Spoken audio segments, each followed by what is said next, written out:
नमस्कार दोस्तों, विहंगम दर्शनम पर आप सभी का स्वागत है। आज की कहानी का शीर्षक है द सेल्फिश जायंट। हर दोपहर स्कूल से लौटते समय सारे बच्चे उस दानव के बगीचे में खेला करते थे। उस विशाल बगीचे में नरम नरम घास लगी हुई थी। घास के चारों ओर बहुत ही सुंदर सुंदर फूल खिलते थे। उस बगीचे में आड़ू के 12 वृक्ष थे, जिसमें वसंत ऋतु में गुलाबी मोती जैसे फूल खिलते थे। उसके कुछ समय बाद वे वृक्ष फलों से लद जाते। पेड़ों पर बैठी चिड़ियाओं का मधुर गाना सुनकर सारे बच्चे खेलना भूल जाते थे। हम यहाँ कितने खुश हैं, वे एक दूसरे से कहते। एक दिन वह दानव लौट आया। वह पिछले 7 वर्षों से अपने एक अन्य मित्र के यहाँ पर था। इन 7 वर्षों में दोनों मित्रों ने जी भरकर बातें करी। जब उसके पास बातें करने के लिए कुछ नहीं शेष रहा तो दानव ने अपने महल लौटने का निश्चय किया। दानव जब लौटकर आया तो उसने बच्चों को बगीचे में खेलते हुए पाया। तुम सब यहाँ क्या कर रहे हो?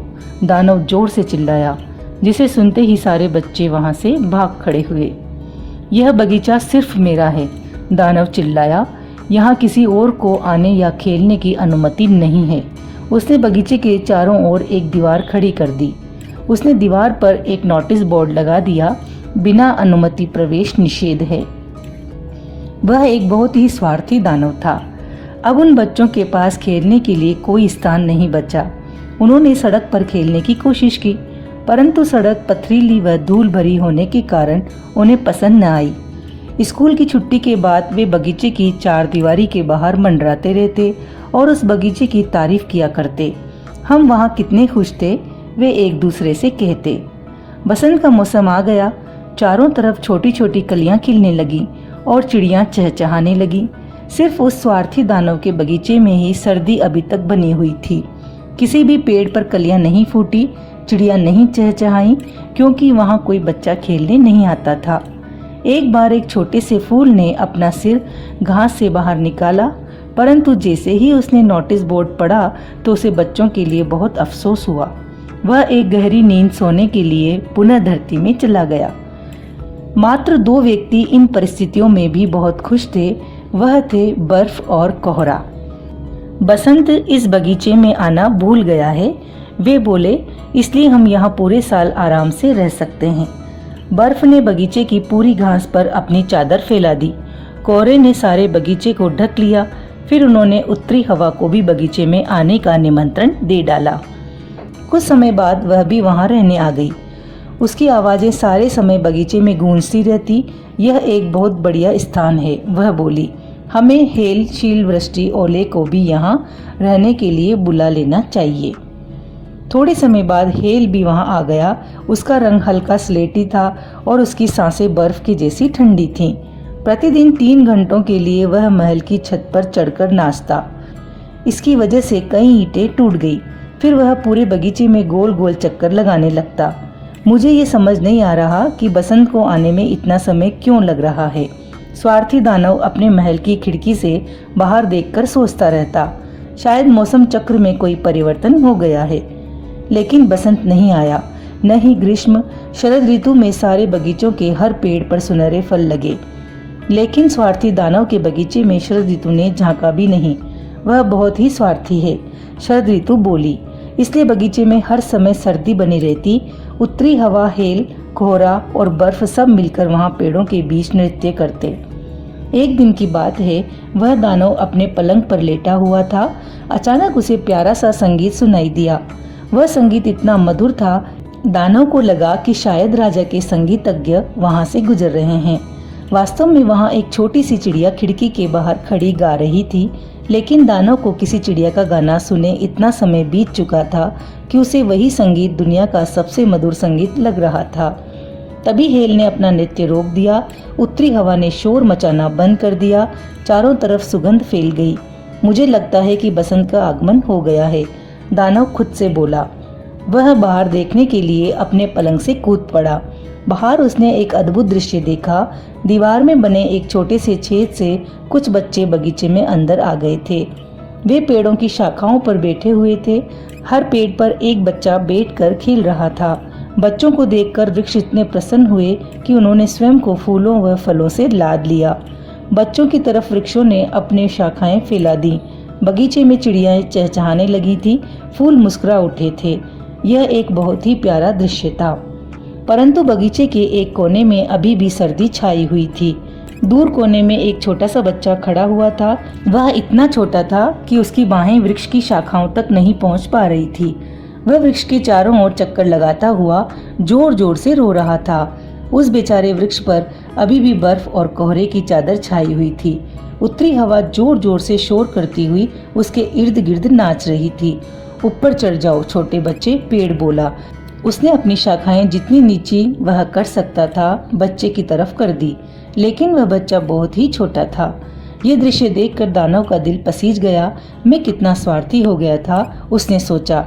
अब मेरी समझ में आया कि बसंत इस बगीचे में क्यों नहीं आया। मैं इस बच्चे को पेड़ पर बिठाकर इस चारदीवारी को गिरा दूंगा। अब वह बगीचा बच्चों के खेलने के लिए हमेशा खुला रहेगा। दानव को अपने किए पर बहुत ही शर्मिंदगी महसूस हो रही थी। दानव सीढ़ियों से उतरकर नीचे आया। धीरे से दरवाजा खोलकर वह बाहर बगीचे में आया, लेकिन जैसे ही बच्चों ने उसे देखा वे सब वहां से भाग खड़े हुए। उनके जाते ही बगीचे में फिर से सर्दी छा गई। सिर्फ वह छोटा बच्चा वहां से नहीं भागा। उसकी आंखें आंसुओं से इतनी भरी हुई थी कि वह दानव को आता हुआ देख ही नहीं पाया। दानव चुपके से उसके पीछे आया। उसने छोटे से बच्चे को धीरे से उठाकर पेड़ पर बिठा दिया। ऐसा करते ही पेड़ पर कलियां फूट पड़ी। चिड़ियां उसके आसपास चहचहाने लगीं। छोटा बच्चा अपनी बाह फैलाकर दानव के गले में झूल गया। उसने दानव को प्यार से चूम लिया। अन्य बच्चों ने देखा कि दानव का हृदय परिवर्तन हो चुका है। तब वे उस बगीचे में भागते हुए आ गए। उनके साथ साथ ही बसंत भी वहां आ पहुंचा। यह बगीचा अब तुम्हारा है प्यारे बच्चों, दानव बोला।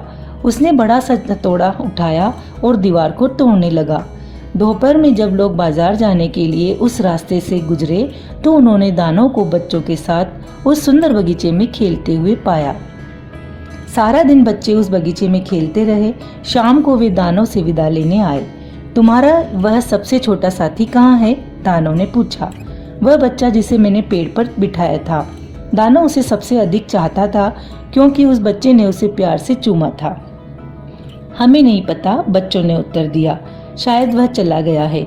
तुम लोग उसे कल जरूर आने के लिए कहना, दानव बच्चों से बोला। लेकिन बच्चों ने उसे बताया कि वह छोटा बच्चा कहाँ रहता है वे नहीं जानते। उन्होंने उसे पहले कभी नहीं देखा।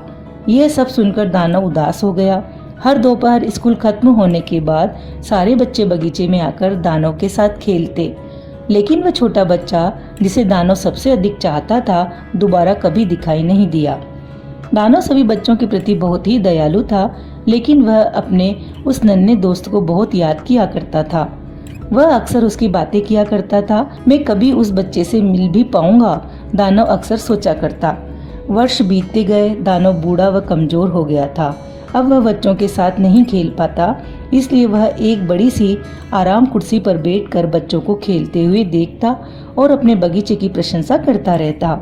मेरे बगीचे में कई खूबसूरत फूल हैं, वह कहता, लेकिन ये बच्चे उन सब फूलों से भी अधिक खूबसूरत हैं। सर्दी की एक सुबह दानव ने खिड़की से बाहर देखा। अब वह सर्दी के मौसम से घृणा नहीं करता था। वह जान चुका था कि वह बसंत ऋतु के सोने का और फूलों के आराम करने का समय है। बाहर देखते ही उसने आश्चर्य से अपनी आंखें मली और एकटक बाहर देखता रहा। वह एक अद्भुत नजारा था। बगीचे के कोने में खड़े एक वृक्ष पर सफेद कलियां खिली हुई थीं। उसकी सारी शाखाएं सुनहरे रंग की थीं। उस पर चांदी के फल लटक रहे थे। उस पेड़ के नीचे वही छोटा लड़का खड़ा हुआ था जिसे दानव बहुत प्यार करता था। दानव खुशी से नीचे की ओर दौड़ पड़ा और बाहर बगीचे की ओर भागा। घास पर चलते हुए वह सीधे उस बच्चे के नजदीक पहुंचा। नजदीक पहुंचते ही दानव का चेहरा गुस्से से लाल हो गया। वह बोला, तुम्हें यह जख्म देने की हिम्मत किसने की? बच्चे के हाथों और पैरों पर नाखूनों के निशान थे। तुम्हें किसने तकलीफ पहुंचाई है? दानव चिल्लाया। मुझे बताओ ताकि मैं उसे अपनी तलवार से मार डालूं। नहीं, बच्चा बोला, क्योंकि ये घाव प्यार के हैं। तुम कौन हो? दानव ने पूछा। वह बच्चे के सामने घुटनों के बल बैठ गया। बच्चा मुस्कुराते हुए बोला, तुमने एक बार मुझे अपने बगीचे में खेलने दिया था। आज तुम मेरे साथ मेरे बगीचे में चलो, स्वर्ग के बगीचे में। अगली दोपहर जब बच्चे उस बगीचे में आए तो उन्होंने दानव को एक पेड़ के नीचे मृत पाया। दानव का शरीर ढेर सारी सफेद कलियों से ढका हुआ था।